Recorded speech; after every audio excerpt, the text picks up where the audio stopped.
You didn't hear me hacking up my lung right there, did you? No, but we're live. Thanks, bud. Oh, perfect, great. What a better intro than that. Pour down center of grass to Arisa Roma. Ladies and gentlemen of Hashtag Nation, thank you for joining us once again on this wonderful Wednesday, hump day. Hey, Mike, what day is it? What day is it, Mike? Um, Thank you for joining us tonight. Like I said, Hashtag Nation. If you're new to the channel, be sure to hit that subscribe button. If you're a long-time listener and watcher, thank you for joining us once again. We are going to be previewing the Buffalo Bills versus the Cleveland Browns, which is set to take place on Sunday at Cleveland, which is it's not 1989 anymore, Paul, but it's kind In of funny. Cleveland, can we say in Cleveland, not at Cleveland? In In Cleveland. Cleveland. Yeah. All right, there we go. I still, this is just to let everybody know how far back Paul and I go with doing this hashtag stuff. Paul is quoted in saying he just can't wait of the monster of Johnny Manzilla coming out of the ocean and swamping Oh yeah, Cleveland. yeah, that's right. You know, Yeah, talk about Johnny Manziel. Yeah, there have been many mistakes on the lake. So much going on with Cleveland, and it seemed like there's a few. Paul, I was going through a couple of episodes that we did for the schedule, and you had mentioned many times that if with all the personalities and the high emotion of that team, if they were good, they feel like they can conquer the world. If they were at 2-6 at this point or 3-5, it was going to be a dumpster fire in Cleveland, and it seems like we're watching the fire burn, man. yeah. This is a pretty big fire going on in Cleveland. Yeah, and you could see that coming in from this offseason because that's when we recorded that episode was prior to the season even starting. And you could tell with the personalities that they were bringing in. Jarvis Landry, Odell Beckham. They were focused on being convinced that skill position players were going to get them, wins. And that offensive line is just dreadful. They've got penalties all over the place. You got a first year head coach. Like there's lots of problems going on in Cleveland right now. And if their season wasn't going to start strong, you could tell like it wasn't going to take too long for the wheels to fall off the bus. And they are a desperate team. We saw what a desperate Eagles team looked like. Yeah, Um, yeah. and the Browns are even more desperate. They're yet another week behind in the standings. So, I know everybody's going to say, hey, that Cleveland, their record's pretty garbage, so this should be a no biggie for us. But I see Grendel puts it in. Chubby a monster. Talking about Nick Chubb. Chubb's a monster. You're gonna get Kareem Hunt back. I don't know if he's gonna be active this week or not. I Yes. don't think they made the official word as to whether he's going to play or not. If he does play, it probably will be pretty limited. But the truth of the matter is, from a skill position player standpoint, Cleveland's a scary football team. If you're looking at their offensive line, not so much. No, no, not at all. And we're gonna get into some of the matchups that are very intriguing with the game coming up. Um, yeah, just looking at some of the intricacies of the breakdown that I have in front of me over here. Um, the first thing right out of the gate, let's just talk about it. The Cleveland Browns are giving up 1100 have given up 1130 yards to opponents this year. Now, is that something that the Buffalo Bills you think would try to exploit, or do you think that Brian Dable and the offense will try to test the secondary early because they feel that the Browns will try to correct those mistakes, seeing how well Singletary and Gore have done on the ground so far? I mean, here's kind of the difference, right? We got our first real taste of Devin Singletary on the ground, and he and Gore are very different as far as running styles, as far as the player they are right now. I don't want to say in running style because I gotta be honest with you, there's a lot of similarities between Devin Singletary and Frank Gore if we've got to go in the Wayback Machine, Yes. right? Like Frank Gore hasn't just been taking souls with his helmet, last 15 years. Uh, he had a little shake and bake back in the day too. So there are similarities between their two running styles, but just from the way that their careers have gone, they're just obviously in very different paths right now. Do I expect the Bills to run the football a lot? I do, but I'm very curious to see what Frank Gore's usage what we saw last week. I'm really, really curious about that. So here's where I sit, Mar. So I look at it, I look at a Bills team that's given up the third least amount of points in the NFL at 131, right? So they're ranked third in points against, which is outstanding. You're at, unfortunately, 22nd in the league for points scored at 158. You take a look at Cleveland, they're kind of in the same ballpark as far as points scored. Things obviously have been going a little bit better for them. They're at 152 for points scored, but they've also given up 205 points against, which I think is like 50 more than Buffalo. Wow. Or I'm sorry, they've given up 205. The Bills have given up 131. Ooh. So I mean, you're looking at a 70-point difference right there. So that's to me the tail of the tape, right? I don't think it's going to be about how much Buffalo scores. I think it's going to be about how much, how likely is it the defense is going to throw up a goose egg here. Really? This game could be 9-6, man. Like, these are not teams that score a ton of points. Oh, don't even start bringing up the ghost of Christmas past with the 9-6 game versus. Oh God, what are you drinking? Fanta? What's wrong with you? This is Summit Plunge Orange. I recommend the Plunge Orange because it's actually invisible orange. So if your kids spill it all over the place, it's not going to stain your carpet. It is invisible orange. So parenting win right here. I don't even know who this guy is. Evan Anderson comes in. Corey Luja come out, help with the run defense and rotation. He might. I mean, they got rid of Petco a while ago, and it seems that the defensive line is struggling a bit, even though they did make some adjustments at halftime, and they were able to stop Peterson and bottle him up. And like I said at the post game, it wasn't like the game was a runaway at halftime where the Redskins had to abandon the run. They could have still ran the ball on the Buffalo Bills if they tried to, but they weren't getting any success. Frazier McDermott figured it out, and they were able to stuff them. As far as going over to the offensive side of the ball, the thing that worries me with Hunt back, you still got to account for him. I mean, people may not like him. He may be a public enemy number one in a lot of people's eyes. That's fine. The guy's got tremendous talent. He's a heck of a runner. I just hope that Kitchens may evoke the ghost of the Eagles as far as how Sanders and Howard were used against Buffalo, and try to use Chubb and Hunt in those roles. Number one, to give Chubb a break because the guy has over 800 yards rushing. They're running him into the ground there, and there's really no backup there to speak of. And then when you bring Hunt in, and you don't lose any of that talent as far as the running back position, that's only going to help Baker and that offense. And it's going to be, like I said, from a talent standpoint, they have the skill positions that are very talented. However, just like you mentioned at the onset, their offensive line is just putrid. Yeah, it's real bad, man. Their offensive line is bad. It's bad. I don't really know any other way to phrase that. That's just where it is. Jack Patrick coming in with. I had it written down, Jack. I had that one written down. Deion Dawkins versus Myles Garrett. But give me your take on them playing both Chubb and Hunt in the backfield and how that switches up the dynamic for the Buffalo Bills.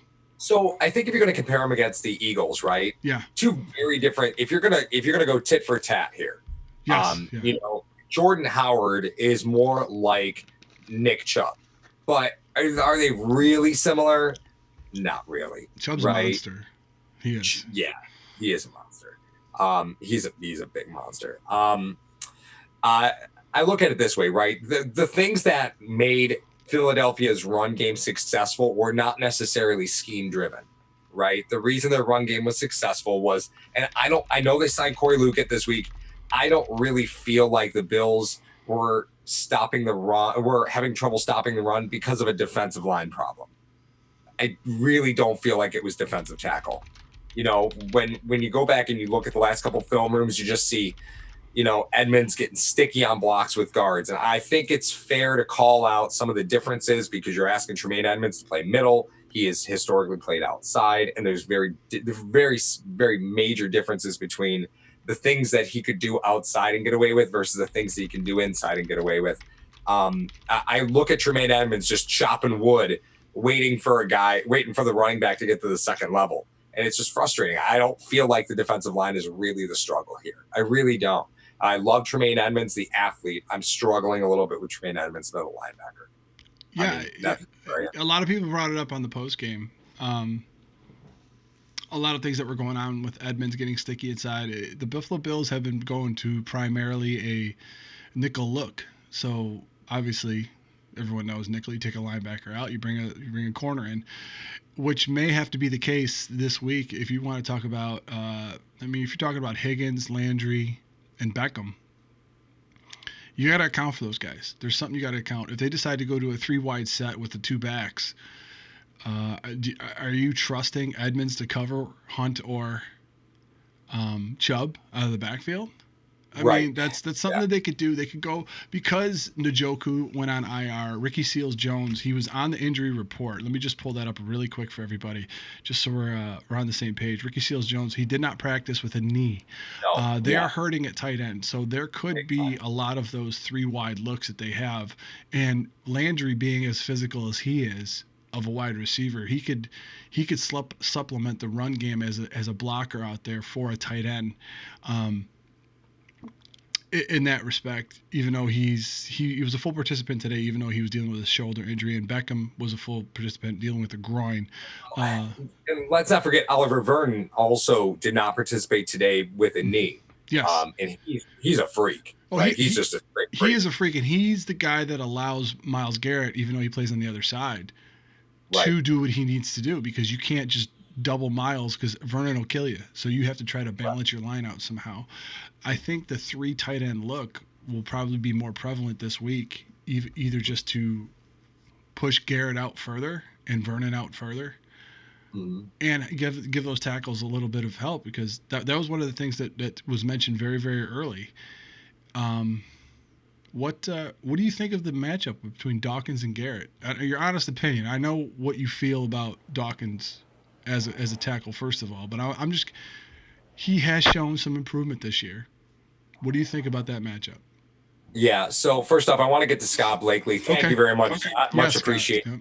It says no song recordings this week for Paul. Yeah, I'm clearly, I have a mute button on my mic, so I'm sorry if you guys keep seeing me coughing. It's just the deal. So I have a mute button this week.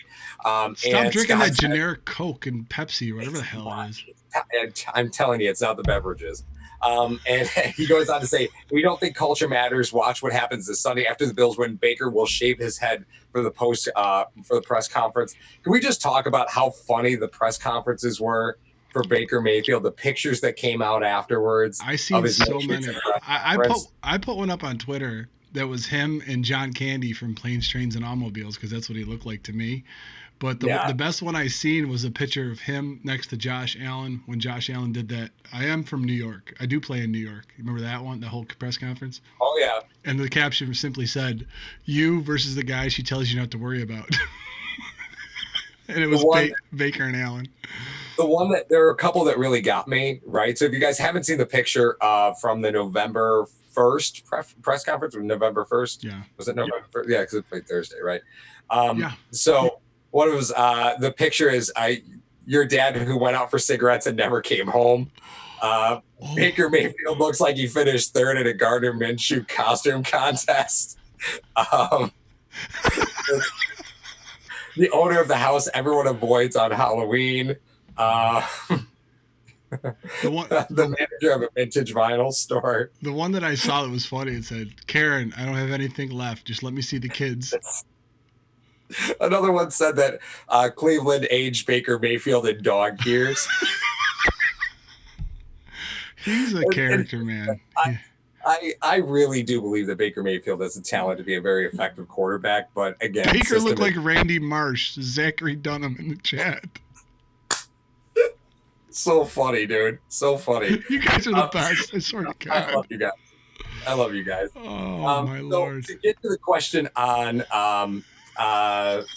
Dawkins against Garrett, here's the deal, right? Garrett's quick, but Garrett's more power. And I think that does align a little bit better to Dawkins' skill set than if you were to go against a speed rusher. Like against Bruce Irvin, problem city, right? We know that this is not something that's going to go well. Yeah. But Garrett is a powerful guy, and he doesn't depend on just speed to get around guys. Yes. He depends on leverage and power, and Dawkins is pretty well there. So I'm not really super nervous about Myles Garrett versus Deion Dawkins. I know a lot of people are very concerned about Deion Dawkins just in general, but Dawkins struggles against speed rushers. Garrett really loves to move speed to power, and I think that's kind of a matchup that kind of fits where Dawkins is right now. So I'm not really scared about that. What about you? I'm not incredibly terrified about it because I think there's going to be some things schemed up, just as they did as far as trying to move linebackers with the jet motion with Mackenzie last week. You know, they have to try to get guys off balance, get guys thinking on that defense, and let's not sugarcoat anything here. If Dawkins has trouble one on one with Garrett, well, the guy has 10 sacks this year. Everyone's having trouble with Myles Garrett this year, so it's not like we're just picking on him. A lot of teams have not figured out how to deal with Myles Garrett this year, and he's been a disruption on that side. I'm more worried about not so much the power, because it's really hard to bull rush Deion Dawkins. I will give him that. The speed rushers, as you said, he has trouble with. However, what I'm worried about is after Dawkins gets that initial pop on him, can he sustain the block? So if there's a running play off tackle, he's more comfortable in a run scenario. Can he get the pop and stay on Garrett? Garrett, he's a powerful guy. That's what he uses to his advantage. So hopefully, that could be one of the things that manifests in itself. The other side of the ball, which I'm interested in, and I think a lot of people watching #Nation are interested in, is we always like to say that Trey White will be on the more physical wideout, and you put Levi Wallace on the speed guy. Well, you have now Odell Beckham and Jarvis Landry. Mm-hmm. Landry's more physical than Beckham, but Beckham's still physical in his own right. The fact is, in 2013, all three of these guys were at LSU. I think we need to think about that. Landry. I think Landry's a senior, Beckham was a junior, and I think Trey White was a sophomore at that time. Are there things that you think Trey White knows about these guys that he can help Wallace, or do you think that he'll just stay to one side of the field and take whoever comes his way? You look at, first off, with Landry's the known commodity, right? Because he spent his time in Miami, so you get plenty of looks at him every year. Yes. Beckham's kind of the one that you would hope that Trey would have some inside knowledge on, because you don't play the Giants every year, right? Yeah. So that's where things get a little different. Do I think that Levi Wallace can match up against Odell? I mean, there's not many corners that can match up with Odell, right? Yeah. I think the major factor here is the fact that Beckham probably took Baker out to dry in the meeting rooms this week, because if you looked at film last week, Odell was busted open all game, and Baker just never looked his way. And Odell is certainly not one to be quiet about when he doesn't feel like he's being involved in the offense. He's certainly not. He's not a quiet guy in that respect. So I expect Odell to come out and try and abuse Levi Wallace. I think you have Landry on Trey. Okay. I really think that's where that matchup is going to go, because if you're a betting man, right, you just look at the last 4 weeks of film. Baker hasn't found Odell, so why would you put Trey on Odell? Why would you do that? I don't know. I think out of familiarity, I think you don't. If you're blitzing, I like Trey on Odell better. If you're trying to bring extra man rushes and you want to go straight man, I like that matchup better. If you're trying to play just rush 4 and you want to play zone behind it, I'm fine with that, because both of those guys can abuse you one-on-one because they're so physical and they're so talented. So that's the one caveat I would have, is why I would put Trey on Odell, is if you're blitzing. And you know what? The other team will figure that out really quick, and then they'll have plays in place to counter that. If you decide to bring pressure, if he comes up to the line and he sees Trey's lined up right across from Odell, that'll tip Baker off to that it may be a blitz coming and the slightest protection left or right. So, Yeah, Derek Jeffords comes right in. I mean, as we're talking about this, he says, how do I contain Chubb this week? Or how do we contain Chubb this week? I don't think you. I don't think you necessarily can. Um, maybe McDermott and Frazier will have something schemed up to contain him, but I think if he's hurting you, then the other two aren't. But Mm-hmm. if he starts to hurt you early, then that opens up the play action game, which Baker's pretty good at. He's actually pretty decent at. The one stat that I wanted to actually go over real quick is that this is the reason why Chubb scares me and Hunt scares me. Mayfield is completing 58% of his passes for the season. It's not good. No. He was around 63-64% last year. On just second and 4 to 6, second down 4 to 6. That's the range. He's got 77%. He's completed 17 passes, 14 of those for first downs. Yep. So if Chubb is able to get off early on first down and get a 5-6 yard run, stop it. I just saw your face. And it's going to happen all night, so I'm not even going to address it. Oh, that's what she said. Giggity. All right. So, but if Chubb is able to gain yardage on first down, then that makes life a lot easier for Baker. And I know it sounds like a very cliched statement. It would make it easier for any quarterback. So, but the fact is he's completing 77% of his passes on second Mm-hmm. down and manageable. So that's the one thing you got to worry about because it opens up the entire playbook when you have a second and Sure 4, does. second and 3, stuff like Yeah. that, or second and 5. Um, so that's why I'm worried about Chubb. Given what the Bills have done in the past few weeks, will he tear them up in the first half and then they'll be able to adjust to shut him down in the second half? I don't know, but he's been tearing up. It's just like the argument I made with Garrett. Um, what are you doing, by the way? Nah, don't worry about I me. could tell you didn't shave. Okay, No. okay, you child. Um, but the thing with Garrett I was making was he's gonna make his plays. You just got to try to limit him. I think Chubb's gonna rush for yards. You just got to try to limit him. Yeah. Yeah, it's again, it's a known commodity, right? You know that Nick Chubb has really been the main focal point of their offense, right? He's been the only thing that's gone well for them. Yeah, he really has, and it's weird because they have such a poor line. He's been doing a lot of that stuff himself. He's Right. just And I saw this mentioned in the chat, somebody had said Buffalo needs to make sure that they stop the screen game. I mean, Buffalo doesn't really blitz enough to be abused in the screen game, right? Like, I'm not really too concerned about that. Normally, screens are great blitz beaters. Um, Buffalo really doesn't bring a lot of heat. So I'm not really super concerned about Buffalo, getting abused by screens. That's not something that's a concern for me right now. yeah. Rock X585 says, does Dion have enough to limit Miles to 0 sacks? We talked about that I think maybe like 5 minutes ago. And there's another comment in the chat I wanted to get to. Different name. He said, "Will a new defensive tackle be a factor?" I mean, Taylor. Yeah, Taylor. He played 9 plays last game. Well, and also Lugan. Yeah. No, well, I'm saying that's. I think that was the new one he was referencing. So you talk about Vincent Taylor. Vincent Taylor had 9 snaps last week. Made an impact on one of them. He definitely did. So I don't know how much that will factor into it. I mean, you lost Harrison Phillips. You got rid of Petco. You got Taylor there now. Who are you going to sacrifice to put him on the active roster? I mean, he's a former first-round pick. He went to San Diego. The guy has played 18 games in the past 2 years, so he's fresh. I mean, Right. he's played a number of years in the NFL, but he's fresh. So I don't know if that's going to be.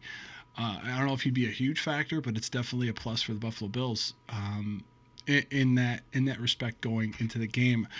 You may see if he is activated. You may see because Jordan Phillips played the most snaps he's played all year. He played 65% of the defensive snaps, and I think that was because they wanted to clog up a lot of that middle. Star was right around 57% where he usually is. Ed Oliver's snaps dropped from 51% to 35. So they Right. made, Well, that was a big thing. yeah, So McDermott talked about that, saying that Jordan Phillips earned the start over Ed Oliver. And I think if you're going to see somebody inactive, Kevin Healy brings it up. Vincent Taylor is likely the inactive. Sure, he just got signed from the practice squad, yeah. but it's just a better player than than Vincent Yeah, Taylor. yeah. They may So have I saw think something in Taylor and then just made a call.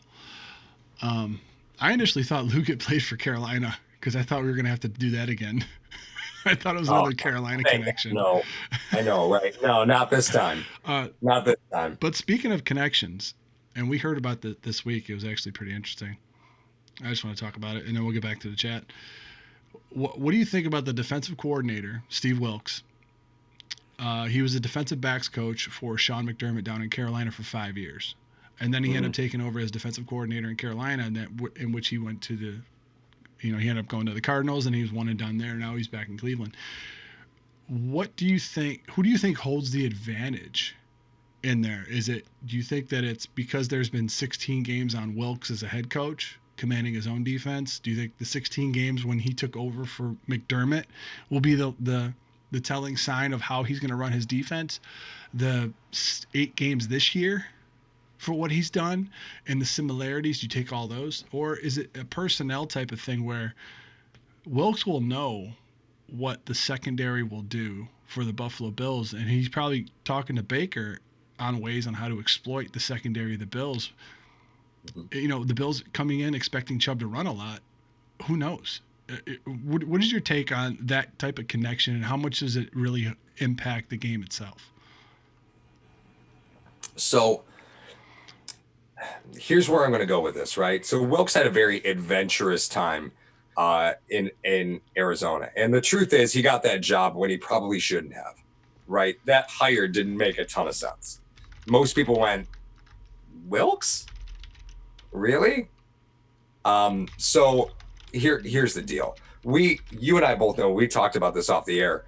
The truth of the matter is that um, this is not Sean McDermott's defense, right? No, It isn't. no. You brought that up, and I'd love for you to just kind of extrapolate on that a little bit, because you've said that to me 100 times. This is not Sean McDermott's defense, so Steve Wilkes doesn't concern me in the connection with Sean McDermott. So I'd like for you to kind of run through that. Okay, all right. So, I mean, Frazier and McDermott both have secondary. They first came in as secondary guys. That was their first tasting in the NFL. I mean, Frazier was a defensive back, so that's where his strengths lie. But when you start talking about differences, because I saw how McDermott ran his defense down in Carolina, I saw how he ran it in Philadelphia, and this is different from that. You could just tell by it wasn't that they have better players here in Buffalo. It's just a different type of philosophy that is going on right now, and it's because of Frazier. It's Frazier's defense. McDermott is overseeing it. I mean, I know a lot of people made comments to McDermott was calling a few of the defensive plays in the game on Sunday. He was actually they showed him like making some calls to the defense, but Right. he's Frazier's running his defense, but it's like he's got to run it just like Dable does. He's got to run things by him.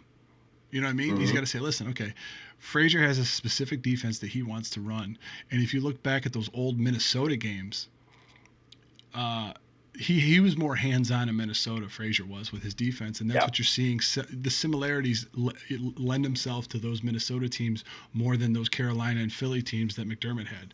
So even though McDermott has oversight, it's Frazier's defense, and a lot of the concepts that are going on are from Frazier. So, and like we said, we got Joe from Believers Talk in the house, guys. Please go over to Believers Talk. We got to get Joe to 1,000 subs, so we can start doing some mobile, some mobile I know. broadcasts. I know. Who brings a laptop anywhere anymore, Yeah, nobody right? does. Nobody does. Nobody brings a laptop. And thanks once again to Scott Blakely for promoting that himself. Thank you very much for the donation, sir. Um, so yeah, Bills getting back fan to Wilkes and McDermott. 7883. Yeah, as Bills fan 7883 Yeah, brings up a great point about Corey Luckett. It says Luckett's career has been as a solid run defender. He also excels in a one gap system. Seems like he'd fit pretty well. And again, I agree. I 100% agree. If you're asking for Luckett to come in and play a one gap style, he's going to do just fine, right? And I think that's kind of where Ed Oliver is getting a little sticky, right? Because we look at Ed Oliver, we see a pass rush defensive tackle. yeah, What it takes to be successful in that role, but in run defense, he's getting a little torched. right? He's kind of getting pushed out of the way. So a player like Corey Liuget makes a ton of sense from a schematic standpoint. I I have to pause for a second from the discussion because Big Spence comes in and he says, Don't refer to Jimmy Johnson as great." Are you talking about the defensive coordinator, longtime defensive coordinator for the Eagles, or the coach for the Cowboys? Because I'm still No, no, sore no, about the two Super Bowls. Oh, no. They're talking about because that there was a comment. Who was it? oh Somebody boy. brought Bills fan 7883. Again, McDermott was Oh trained by dang. the great Jim Johnson, which was a blitz heavy scheme. The last game of the game last season where McDermott called the plays over Frazier, they blitzed a lot. And I mean, let's not confuse what that was. The Bills started blitzing a lot because they were having trouble keeping up with coverage. Mm-hmm. Um, so that wasn't that was by necessity, not by choice. Like they Mm-hmm. had to blitz in the game where McDermott took over calls from Frazier. They were just getting torched. Yeah. And Justin Plendikoff comes in and says we need to make Oliver a DE. He's too small of a defensive tackle position. Yeah, we've beat that to death as far as he was dropping weight to show that he could play defensive end, and I would not be against that at all, except for the fact of the defensive end play so far this year. I know we haven't heard a lot from Hughes, but the plays that I've seen from Murphy, I know people will be down on him. That guy is so technically sound at everything that he does, setting the edge, making sure guys don't get around him, taking on blockers and stuff. He does a lot of the little things great that Yep. I think only show up on the game films, not necessarily on Sundays when we watch it. We're like, oh, where's Murphy been? Blah, blah, blah. Well, he was the reason that the guy cut back into Milano. Milano hit him for a 1 yard stop. Mhm. He does so many great things. So if there was a struggle going on the outside, if you want to put Oliver in the rotations at the outside, I have no problem with that at all. You want to go, Right. you want to go Phillips, Luget, and um, Murphy and Oliver. Go ahead. That look has not been shown yet. Why not? Mhm. Why not? That would be amazing. Right. Right. We have a couple questions in Sure. the chat. Yeah. So very first one that I want to get to, explain, Rick Beam says, explain the 1 and 2 techniques. That's your ballpark. So have fun. Well, let's just all the gaps and all the guys that where you shade on the offensive line. If you're a defensive tackle looking at the offensive line, will depend on where you're aligned. So if you're a zero technique, you're a nose tackle right on the center. If you're off to his shoulder, which a lot of times Star Latulele is, that's a one technique. Three technique usually plays between the I'm trying to remember now if it's the even numbers are head up. If it goes 0, 4, 2, 4, and those are all head up on the player, and the threes and the ones are all shaded in either a shoulder or just off to the side. So That's the way it is. that's what, okay. Yeah, So that's that's the way. that's what it is. When you're one technique, you see now. What they're doing is they're playing a tilt 4-3, and it's either an over front or an under front. I can get into that some other time, but the thing is, what they'll do is they'll tilt Star toward the center, so it's almost like they have to force double team him, which means that you keep a guy off of your linebacker, which is who you want to make the play. So if that happens, what the Eagles were able to do is they were just washing Star down because they were stunting him too. So unless I mean, a lot of times when Star is tilted in that 4-3 and he runs straight up the field, he gets doubled every time. It's usually when they try to do twists and stunts inside, that's when he ends up getting off balance and you start to see some of them runs. I really wish that they would play him just more straight up. And if you wanted to run a stunt on the other side with Murphy and Oliver, that's fine. You can do that. Right. I'm completely content with that. But that's the technical jargon, I guess, for these 0-1-3 techniques. Right. And Kevin Healy says, can we get out a Stars deal next offseason? Yeah. So as far as Yep. Star Lule's contract, it is kind of structured out where you can clear a lot of it next season. The question is, do you really want to?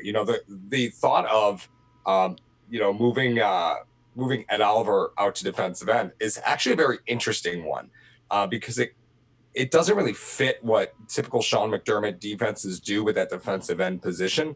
Normally, he does like to have two speed guys on the outside and then just a bunch of crumplers on the inside. But Ed Oliver doesn't fit that either, right? So he's kind of not the typical Sean McDermott style defender. Can he play defensive end? Well, he's at weight to play defensive end right now, but Shaq Lawson's on a contract year. You're likely not going to re-sign him. And could you see Ed Oliver play Shaq Lawson's role next season? 100%. Yeah. 100%. You're really looking at having to pay Jordan Phillips some pretty good money to keep him here. And I think you're going to. I don't think they're going to miss that. If they're, I think they would trade Starr for Phillips next season at this point. And then if they lose Shaq, that's fine too, because Oliver could really take Shaq's role at the weight that he's at. Let me ask you this, because it seems like that seems to be the path that's going to happen. With you're going to lose Shaq Lawson next year. Yeah.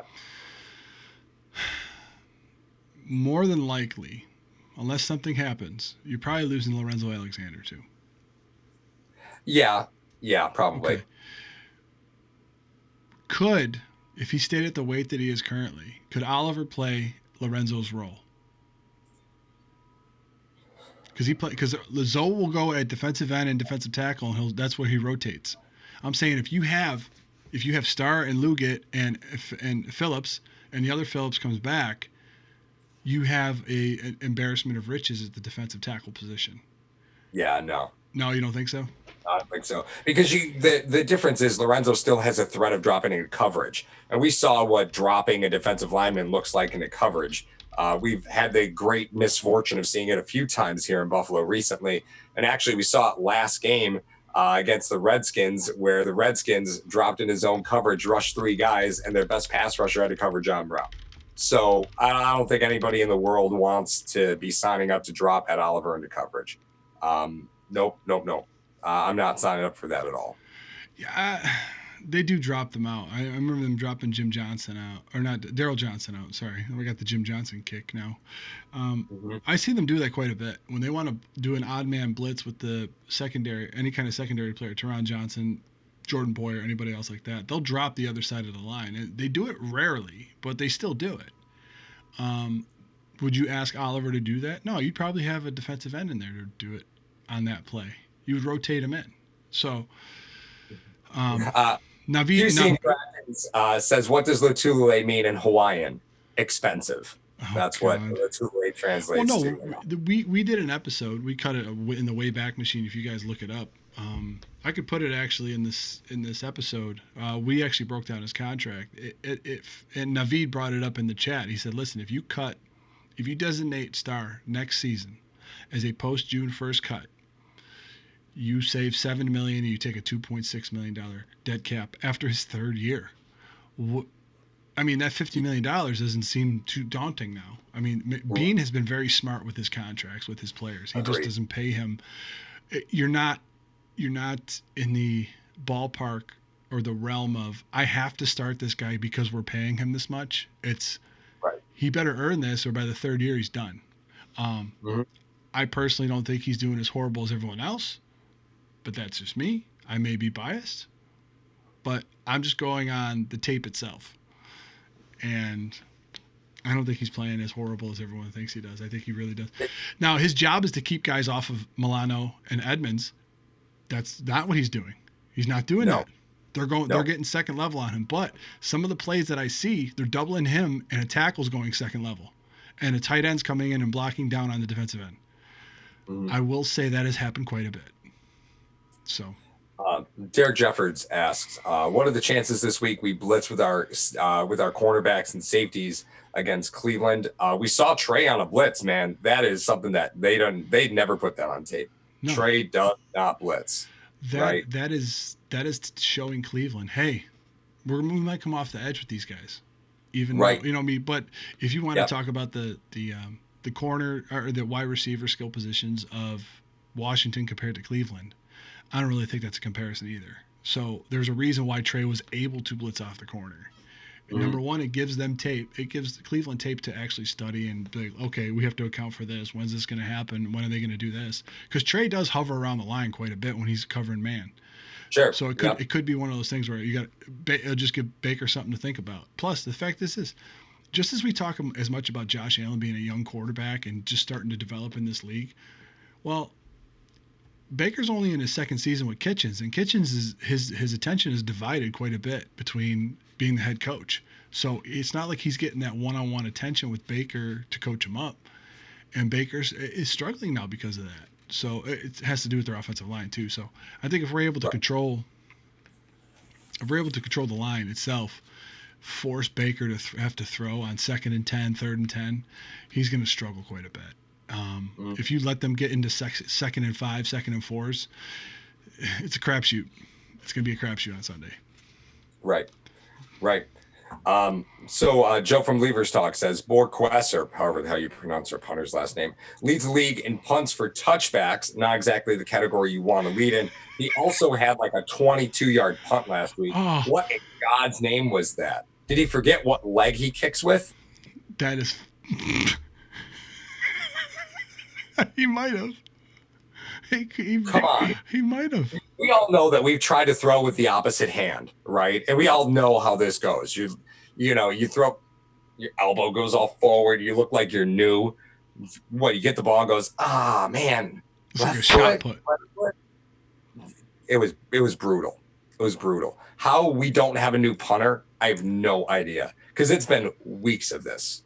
Weeks. We've been talking about this since the preseason, since before the bye week. How are we still here? Like, this is what makes me struggle to trust our special teams coach. Right? I know Andre Roberts busted a huge return last week. That is a flash in the pan. That is by pure fortune, because if you had the special teams coordinator, if you're telling me that this is the best we can do, I don't know. I'm like Ron Burgundy. I don't believe you. No, not believe you. 60% of the time, it works every time. Doesn't make sense. I just want to divert from the punter real quick. King's Hex. He says D tackle, nose tackle is a brutal position to play because it's so hard. Because it's hard to be noticed for good plays and often recognized for your bad plays. Like I said, that works with offensive linemen too. If you're talking about if you never mention the left tackle throughout the broadcast, he did his job. He did his job completely well. If you never mention him. Unless, of course, your name's Brian Balaga and you're just a beast over at left tackle for Aaron Rodgers. Right. But that's different. But his name's Anthony Munoz, the greatest left tackle in the history of football. I'm out. I'm not doing this. No, listen, I jest. Mario and I, for those of you who are not, if you weren't with us when we had 8 subscribers, I'm not doing this. So Mario lost his mind over the fact that Anthony Munoz is called the greatest left tackle in the history of football when he played left tackle for a left-handed quarterback. So he's not really a left tackle, or kind of right tackle. You know, how many right tackle? Name the greatest right tackle in the history of football. It's Anthony Munoz. Harris Barton. The answer. Sure. Eric Pierce. He played all but one season at left tackle for a left-handed quarterback. If you want to say he's the greatest front side tackle of all time, I will have no argument. He's not the greatest backside tackle of all time. Yep. That could be Jonathan Ogden, for all I know. Sure. Sure. So going, if we can try to get back to Cleveland, I guess. Another important stat: the Browns have, and this goes along with the defense as well. The Browns have, over the last 3 games, committed 11 turnovers. The Buffalo Bills aren't really known for causing turnovers. I don't think did they cause any against Haskins? I don't think they did. I don't know. So we're talking about the 4th game out of 8. 4 games out of 8, the Buffalo Bills defense has allowed under 10 points. And they're not doing it by these fluke turnovers and all this other stuff. They're just beating teams. And albeit not very good teams. We have mentioned that before. That's okay. You guys got to play your schedule. That's how it goes. And like I said, the one thing that I would always defer to is that the Buffalo Bills are playing December football now. Yeah. If you're blowing all these teams out, then you don't know situational football. It seems like every play, offensively and defensively, they're in a different situation that they're becoming accustomed to. So then when it starts to get really tough, and I'll let you talk about this, Paul.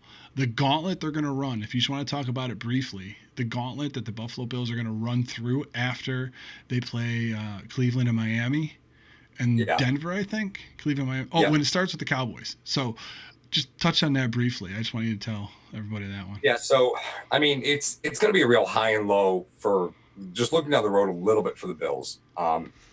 It's going to be a real high and low because if you look at the schedule, the next three games become very winnable, right? You look at who you're playing and you're like, okay, well, the Bills will probably win those games. So if you're looking at record, right? Bills are at 9 wins, realistically, right? Very realistically, you're at 9 wins. Here's where it gets tough, though, is that you start with the Cowboys on Thanksgiving, and the Cowboys do everything the Bills don't do well right now. The Cowboys run the ball in the interior. Bills are having some trouble there. They've got a quarterback that can move around a little bit. Well, Bills aren't really bringing a lot of blitz packages. So if you give Prescott some time, he can be tough. Then you go against the Ravens, who are the exact opposite. Just saw the Ravens beat the Patriots. Lamar Jackson can give you all you can handle. Now, mind you, the Bills have a linebacker group to keep up with him, right? So that's not the concern. If you can make Lamar Jackson play quarterback, you will win that football game. The problem is that the Ravens have done a great job of not letting Lamar Jackson have to play quarterback. So you run into some problems there. Greg Roman. Greg Roman, that's it. It's a quarterback likes to run, fine with me. Right. Fine with me. That's perfect. And then you get the Steelers. And I'm just going to say this right now. The Steelers can be a dangerous football team in December. They have been the last few years. I understand Big Ben's not there. I understand they're having some major problems at the quarterback position, but the fact still remains that they still win football games. And then you get the Patriots on December 22nd, and then you close out the season against the Jets. So while there's a real big high coming here where you're going to play the Browns, you're going to play the Dolphins, you're going to play the Broncos, 3 very winnable games, you kind of run into a murderer's row the 3 of the last 4 games where the Steelers are the only game that's really, well, we could probably pull that one out. The Ravens, that's going to be a real tough test. The Cowboys, real tough test. Patriots, real tough test. But here's the difference, right? The Browns, not making the playoffs. The Dolphins, not making the playoffs. The Broncos, probably not making the playoffs. Cowboys, playoff team. Ravens, playoff team. Steelers, maybe a wild card team. Patriots, playoff team. These are the teams you have to beat to prove that you belong in the playoffs when you get there. It's going to be a real tough ride because you're going to see the record go way up, and the Bills only got 2 losses, and then you're going to run into this wall on Thanksgiving, and it's going to be tough for Bills fans to weather that storm because it's going to be a big challenge. Oh, absolutely. I know after that, but I think that the 11 games they have prior to running a gauntlet that they're going to run is the fact is what they're learning now. They're learning all different types of situational football.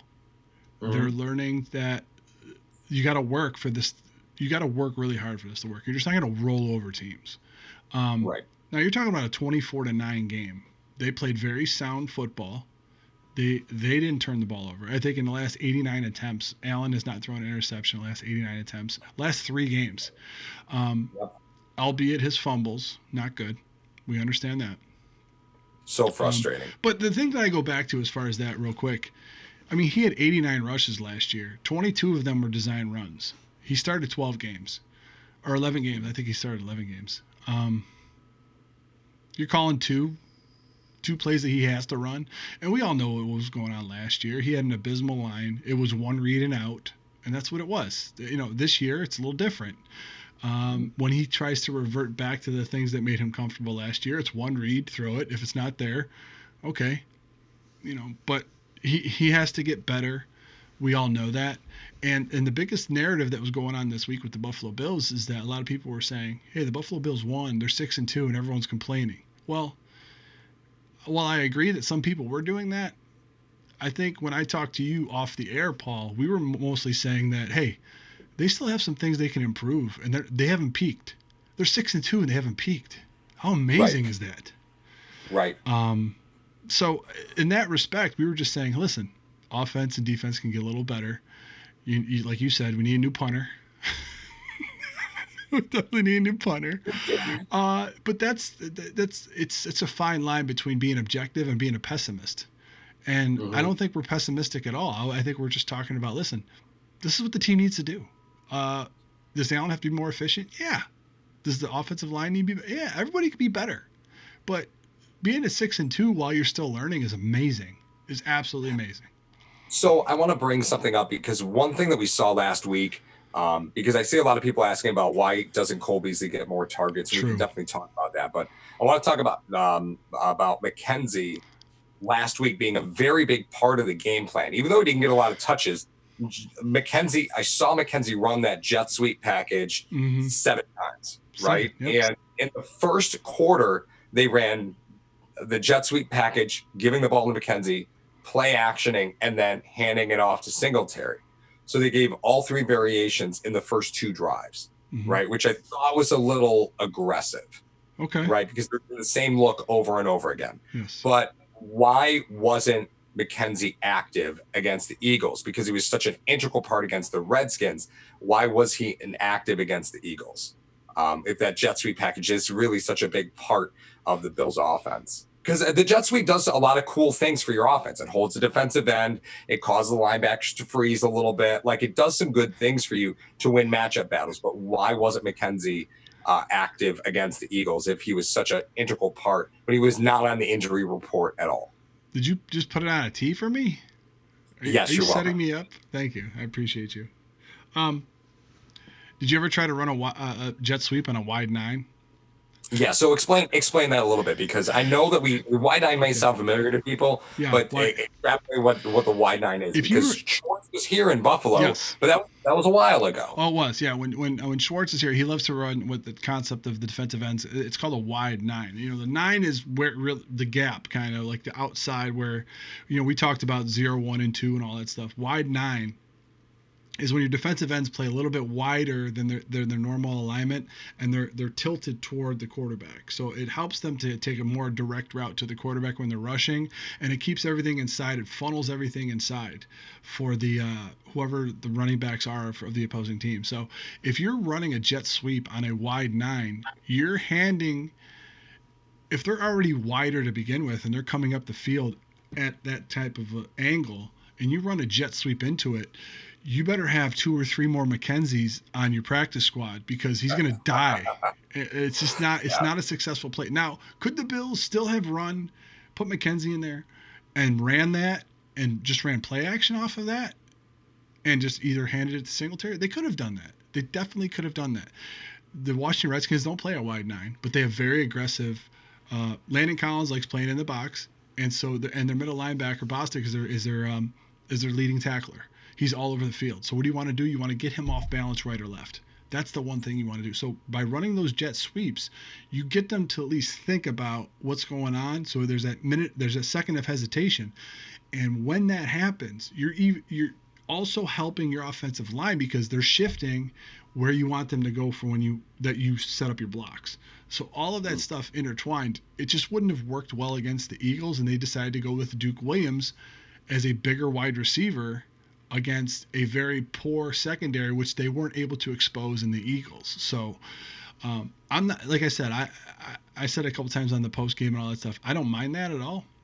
I don't mind that they decided to do that. They inactivated Mackenzie, but then they end up showing. And Paul, I'll defer to you. Those plays that they ran, all script. Those are Yeah, all those are all off the script. Yep, 100% scripted plays. Yep, because if you look at when they were ran, the one that they tried to run in the red zone was just a disaster, right? Uh, But other than that, they were all scripted plays. Uh, excuse me, sorry. And I was blowing up Joe from Believers Talk during the play-by-play because I kept texting him like, "There's that stupid jet package again," and like they ran it so many times early. You're like, okay, you're not going to see this at all until the fourth quarter, and that's what happened. Is you didn't see it again until the fourth quarter. It was really integral in the first quarter, the first few drives. You saw a little bit in the second quarter. Totally abandoned it in the third quarter because apparently that's what we do in Buffalo is we abandon everything that worked because it's the third quarter, and then We saw it again in the fourth quarter. It is what it is. I saw a question in here. Let me find out who asked it. I think it was Evan Anderson asking if the Bills are going to run more screens, and then asking about Robert Foster not earning playing time. So let's hit that real fast. So why don't we start with the screen game? We saw Frank Gore catch a screen pass to the surprise of, I think, a lot of people. I love Yeah, when you get it. it's true. Well, Robert Foster played 7 snaps. Yeah, brutal, right? And they went deep to him in the same narrative. I think Allen threw to him once, and because Allen was off balance, he ended up throwing a little bit short. But he was double covered. The safety went right over there. Mm-hmm.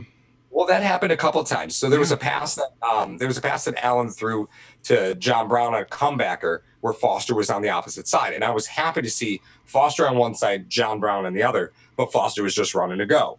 he was So he because threw the safety over, and Brown settled because he was in 1-on-1 at that point because they were going single high. they were running a read route on the other side, and the greatest part Yeah, about it exactly. was here's the way that the play manifested. Now I'll even cover this. This is one of the plays that I was going to cover. They motion Mackenzie over in a jet sweep toward Foster's side. So you already have the linebackers motioning and defensive ends going that way. You run a play action to Singletary, okay, to see if that safety will bite. So as soon as he ran the play action, Allen's head swung around. He looked right at the safety to see if he was going to cover Foster or not. He found out that the safety didn't move. They were in cover 3. He stayed back to cover Foster. So the corner and the safety were back there with Foster. The linebackers shifted to one side. Singletary was running a little flat route, which held the other linebacker on the other side who has the cutback lane. So what happens is with Norman playing back so far and the linebacker coming up for Singletary, like you said, had this huge hole because it was only a 3-man route. I mean, Beasley was on the other side just running a little hitch route. So it was a 3-man route with Singletary running out in the flat. It opened up a huge gap for Foster, which is that's one of the reasons why I can't get completely all over Dable because there are some plays that he runs that I do enjoy. There's just the too many 50-50 balls, man. Too many 50-50 calls. I'm sorry. That he has. It's like, listen, all right, that Mackenzie one that you ran, they ran it against the Giants, and Mackenzie scored. Yep. Knox was out there leading. You had only Knox out there when you ran it against the Giants, and you had 2 wide receivers out there. The problem was Knox didn't block Sweat. He didn't block Montez Sweat, which was a problem. There's a reason that guy was a first-round pick. Montez Sweat was making plays against the Bills that normal defensive ends wouldn't have made. Right. But you have to account for that when you have Myles Garrett. Mm-hmm. So circling this back all the way around to the Bills or to the Browns game, some of those plays, if you were testing them out to see if you can run them on Montez Sweat, to see if you can run them on Myles Garrett, 2 different players. Remember, we saw Garrett's a horse. Sweat is speed personified. You're going to have trouble running some of them plays. So maybe some of the plays won't surface, hopefully, against the Browns. But who knows? Who knows what Dable's going to call? So Paul Berg says Foster lost the ball on his one target. Okay. Kind of par for the course, right? You go back to watching Robert Foster last year, had a little trouble tracking the ball. And that could be the issue, right? It's a trust issue. And John Brown has said that apparently, according to what John Brown has said in press conferences, this offense is the most complicated he's ever been in. So maybe it's just too much for Foster, right? Maybe there's just a translation issue. It's his 3rd year in it. If we're counting Alabama, it's his 3rd year in this offense with the technical jargon that he has to deal with. Is he just not focused? Right. I don't know. Remember, McCoy had to center him last year. McCoy's not here anymore, so that could be an issue. We're talking about John Brown, not just saying how difficult this offense is. Yet of his 42 receptions, 33 of them are for first downs. Right. So how? Yeah. I mean, he always seems to find himself in space all the time.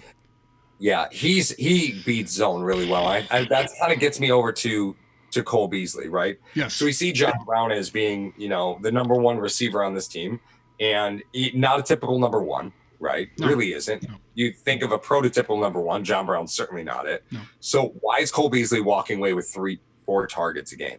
Is it scheme? Is it Allen? What is it? Because there are times where Cole Beasley is just flat out open.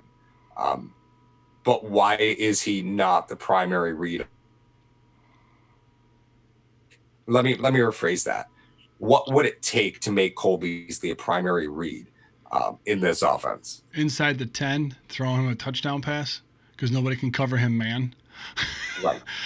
It's weird because if we think about it in this respect, as far as Dable coming over from New England, wanting to run that system, you got Beasley there as your slot guy. Okay. Is he drawing that much attention to himself that John Brown's able to have one-on-ones and settle into zones here and there? It could be that. Is he drawing more attention because the tight end position still is not completely 100% settled on? You got Knox, you got Croft, you got these guys there. It could be that.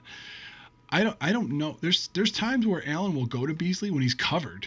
Now, I'm not against going against a guy that's covered if it's one-on-one, because then you're trusting your guy.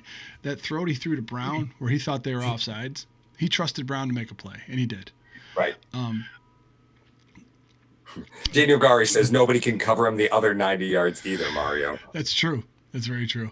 But I think there's a fair point to be made, and you brought it up, is Cole beats man coverage great, but you don't always play man coverage. No. Right. And a lot of times coming into the season, we talked about Allen. His legs are still a threat to anybody. So it's not like you could just play straight man behind him and turn your back to him, because if he breaks the pocket, you're in trouble. That was one. Two, teams are starting to realize that if you blitz Allen, he has trouble getting out of the blitz. So you have to play man behind that. That's the only time teams are playing man, is when they blitz. They're not just playing straight man across the board. So in that respect, teams came out the first few games playing zone, unless it was a 3rd and long. And you're really going to throw a whip route to Beasley on a 3rd and 11? You're going to throw it to him for 3 yards? Is he really going to get you 8 yards? Like, no one really can cover him within a 5-yard radius. It's crazy. But he definitely needs to be utilized more in the offense, and I'm wondering why he's not. Now, either Dable doesn't understand the personnel, or he just is a decoy for other guys to get open. I don't know. So two things that I want to get to, they were back-to-back. King's Hex and Donald Dunstan. So first off, thanks everybody for joining us here at Hashtag. If you haven't hit that like button, make sure you hit that like button on this stream. Hop over into the live chat, because obviously we're talking to all you guys via the live chat. Mm-hmm. King Hex says, wait, can we please talk about these horrible 1st and long design QB runs, because they actually make my eyes want to bleed. You ain't alone. Yeah. Is there a point where you look at Allen's ball security issues and say, we just can't do this anymore? Like, I understand that Dable's trying to guarantee that the football stays in the hands of his best playmaker. And truthfully speaking, that still remains to be Allen, right? He's the best playmaker on the offense. Everything flows through him. He's still your best playmaker. You want to be 2nd and 6? Okay, right? But you run the risk of him fumbling that football, and we know that at this point. So is there a breaking point where you look at the ball security issues and you say, it's just not worth the chance anymore? I think if you stop running him at least a few times a game, you're going to have... Now, I could take this one or two ways. If you stop running him, teams don't have to respect his legs. They'll stop doing it, because you're trying to create, trying to make a pocket passer out of Allen, which he could be, and that's fine. But I think you still got to do that to keep teams honest, because you see when he starts to take off, teams are planning for that stuff, and they're still devoting some of their game plan to that, which was going to open up things all over the field for Allen. Okay, we still have to account for his legs. So if he starts to roll, if he does some of the bootlegs, those play action bootlegs and stuff like that, you're going to see a guy always assigned to him, which means a guy's out of coverage, which means it makes his life a lot easier. Right. So I still think you need to have some of those in. The timing for which he has those, looks like you got company, buddy.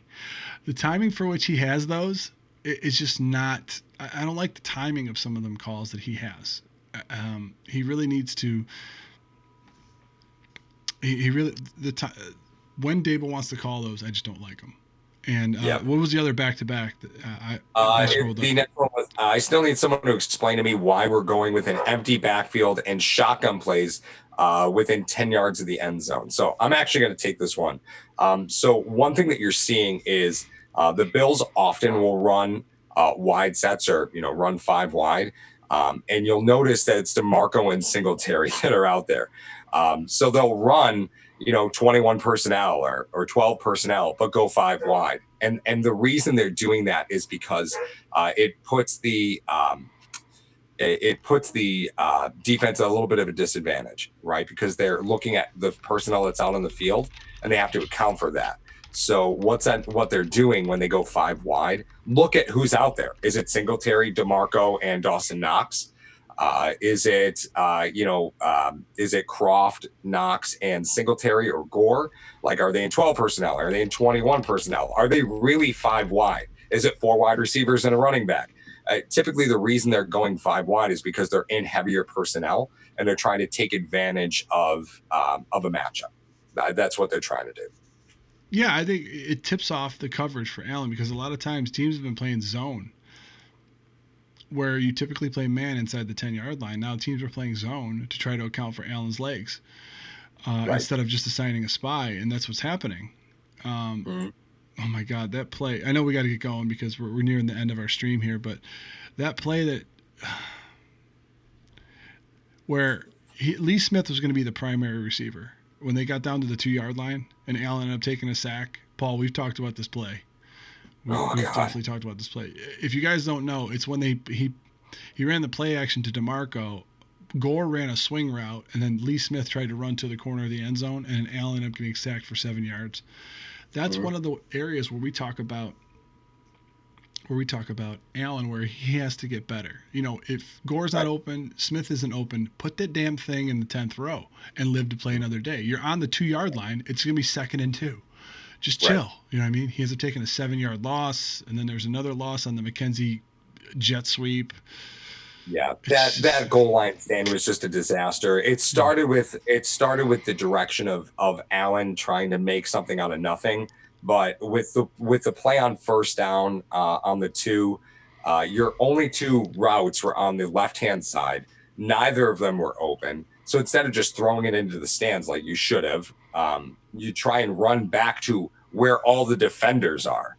Like you had double tights on the other side. Like you're double tight ends on the other side. So you're doing the numbers here. And okay, there's only 3 guys over here. Well, okay, so there's 8 guys on the other side of the field, and that's where you ran to. Like just throw the ball in the stands. Just put it 3 rows up. Who cares? Who cares? That's the kind of mental mistakes that I think drive a lot of fans crazy, and the people who aren't really Allen supporters. It's those examples that say this kid's not ready.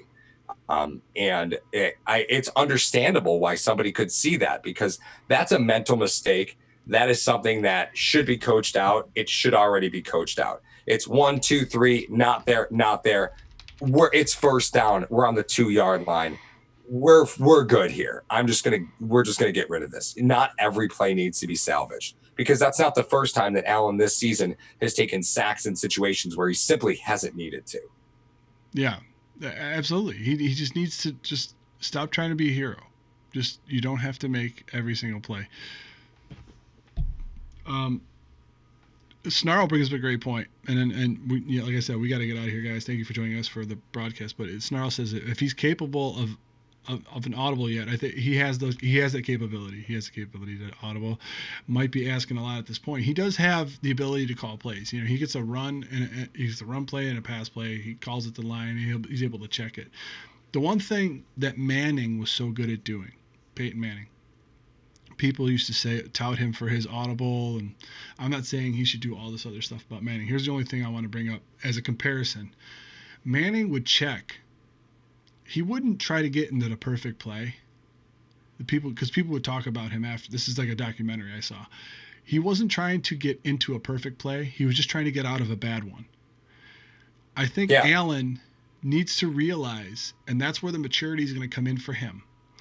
He needs to realize when it's a bad play. Not during the snap and during the play. I'm talking about pre-snap. He needs to sit there and go, listen, all right, We're 1st and 2. This play is designed to go to Lee Smith. Okay?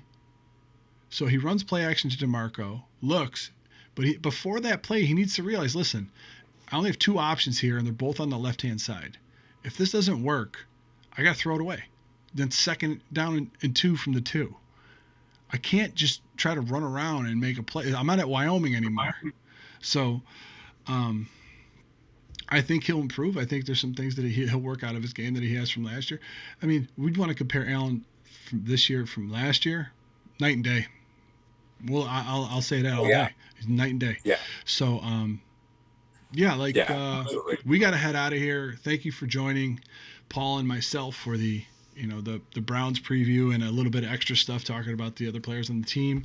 We will be back, or I will be back with a very special treat for all of you on Friday. Hopefully it's going to manifest in itself. I'm going to have a very special guest for you guys in the film room, a true film rat. Is that going to be live? That's going to be live at 10 p.m. on Friday. Love the live film room. Love the live film room. I got to tell you, it was so much fun. I'm going to readjust some of the parameters of the background that I have for you guys so you can actually see some of the plays. I tried to get too cute with it, like Dable, and I messed everything up. So I'm going to have a very special guest with me. We're going to have the chat there as well. You guys are we're going to go over a play. We're going to talk about it, break it down. Then you guys are going to comment on it and talk to me and my special guests. So I love it. It's so much fun. But then Saturday will be exclusive to Sportscaster for our pregame as well. And then Sunday, please make sure you join Joe from Believers Talk to call the Bills-Cleveland game. And then Paul and I will be around there for the post game. It usually starts around halftime, half an hour after the game's over. So. And I did get confirmation that the Sportscaster update is officially live. So Joe, you're still on the stream. That is official release now. Ooh. So it is. So the Sportscaster stream should be something pretty cool. Fingers crossed, right? Technology is technology, so sometimes it doesn't always go good. But fingers crossed that it'll be good to go. I'm pretty sure that Daniel Garis has my phone mic'd. You see what he put in the comments? No, what? Scroll up a little bit. Yeah, I see. Yeah. Well, Mario's just unoriginal every time. A very special guest. It's always the same guy. He's special to me, damn it. Yeah. Former Division I coach, defensive coordinator, my brother, will be in the film room with us. So if you haven't gotten the full gamut, Paul's seen it. He's heard it a couple times at breakfast, and it's without a film. You can imagine what it's going to be. So you guys enjoy your evening. Be sure we have, another thing, we have a very special video coming out for you guys. We reached out to some Bills fans, and we're going to have a very special video coming up for you guys. All just for you, just for #Nation. So hopefully you guys will enjoy it. And for Paul, myself, #Nation, thank you for joining us. We are out for this evening. Enjoy your Thursday. Later, guys.